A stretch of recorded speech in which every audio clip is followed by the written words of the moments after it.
Aamir Ibnu Saad പറയുന്നു, തന്റെ പിതാവായ സഅദിനെ ഉദ്ധരിച്ചുകൊണ്ട്, സഅദ് റളിയല്ലാഹു അൻഹു ഒരിക്കൽ നബി സല്ലല്ലാഹു അലൈഹി വസല്ലമയുടെ കൂടെ പോന്നു.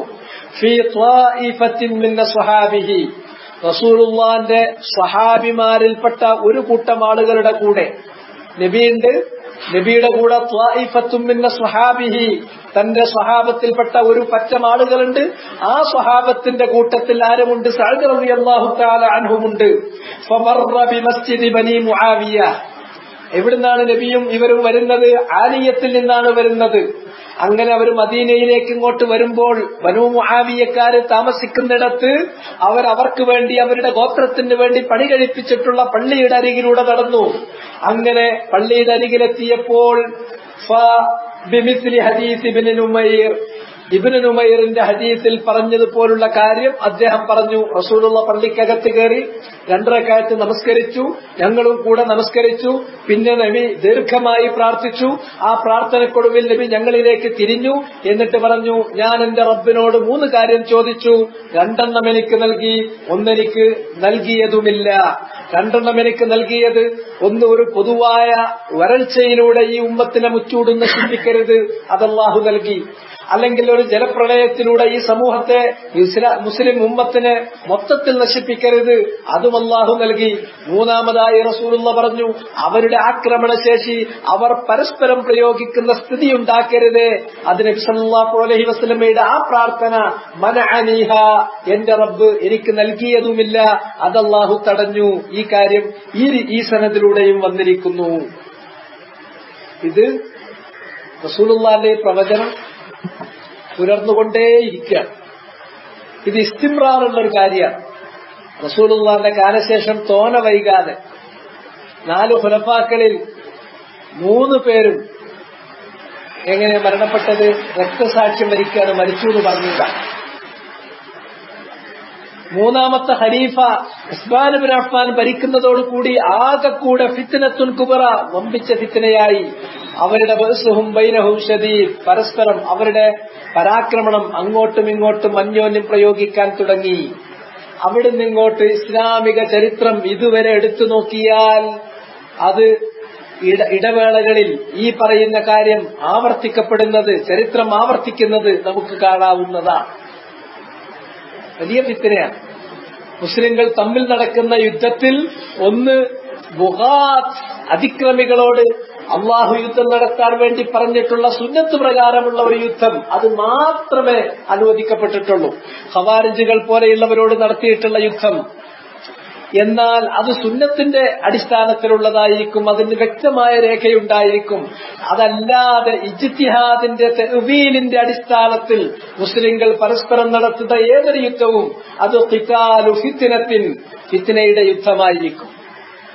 അങ്ങനെയുള്ള ഫിത്നയുടെ യുദ്ധങ്ങൾ ഇജ്തിഹാദിന്റെയും തഅ്വീലിന്റെയും അടിസ്ഥാനത്തിൽ മുസ്ലിങ്ങൾ പരസ്പരം അങ്ങോട്ടും ഇങ്ങോട്ടും മുഖാമുഖം സംഘടിച്ചു നിൽക്കുകയും യുദ്ധം നടത്തുകയും ചെയ്തിട്ടുള്ള അത്തരം ഫിത്നയുടെ യുദ്ധങ്ങൾ ഇസ്ലാമിക ചരിത്രത്തിൽ ധാരാളം കഴിഞ്ഞു പോയിട്ടുണ്ട്.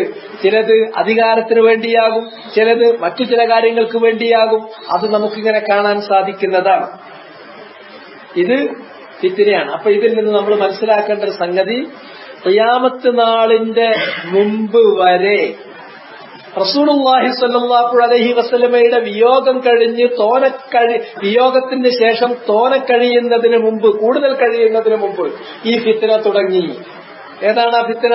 ബഅ്സുഹും ബൈനഹും ശദീദ്, പരസ്പരമുള്ള അവരുടെ പ്രത്യാക്രമണം, അങ്ങോട്ടും ഇങ്ങോട്ടും അവർ അവരുടെ ആക്രമണശേഷി പ്രയോഗിക്കുന്നു എന്നത്, അത് ഫിത്നയാണ്. അള്ളാഹു നമുക്ക് അനുവദിച്ചു തന്നിട്ടുള്ള യുദ്ധം, ശറഅിൽ നിയമമാക്കിയിട്ടുള്ള യുദ്ധം, ഒന്ന് അമുസ്ലിങ്ങളോടുള്ള യുദ്ധമാണ്. അതിന് പ്രത്യേകമായ ശുറൂത്തുകളുണ്ട്. ആ ശുറൂത്തുകൾ, നിബന്ധനകൾ പൂർത്തീകരിച്ചാൽ ആ യുദ്ധം നടത്തണം, അത് ജിഹാദാണ്. രണ്ടാമത്തേത് അള്ളാഹു സുബ്ഹാനഹു വ തആല അനുവദിച്ചു തന്നിട്ടുള്ള ബുഗാത്ത്, അതിക്രമം ചെയ്യുന്നവരോടുള്ള ഒരു യുദ്ധമുണ്ട്.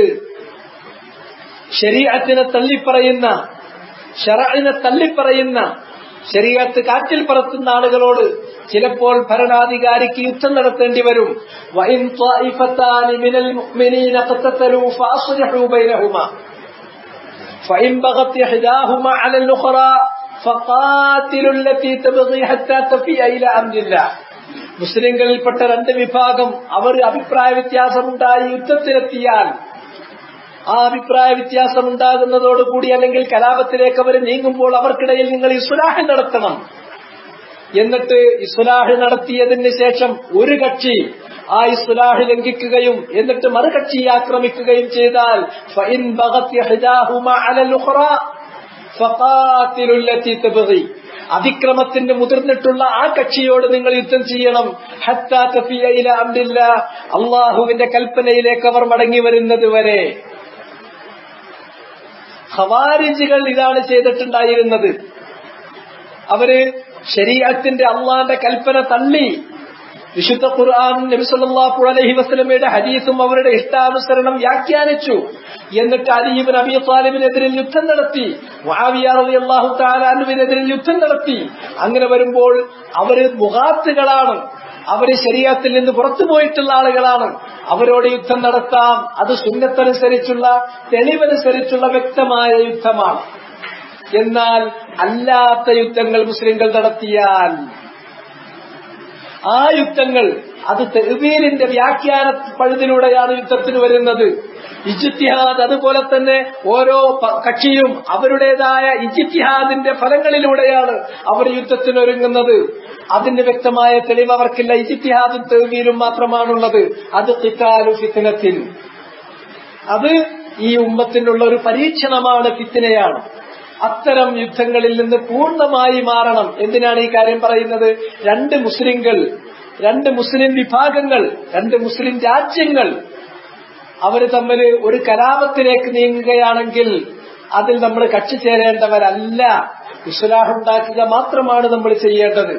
എന്നാൽ തഅ്വീൽ കൊണ്ട് ഓരോരുത്തരും അവനവന്റെ തഅ്വീൽ നടത്തുന്നു, ഓരോരുത്തരും അവന്റെ ഇജ്തിഹാദുണ്ട്, അതിന്റെ പേരിൽ പരസ്പരം യുദ്ധം നടത്തിയാൽ അതാണ് ഖിതാലു ഫിത്നത്തിൻ.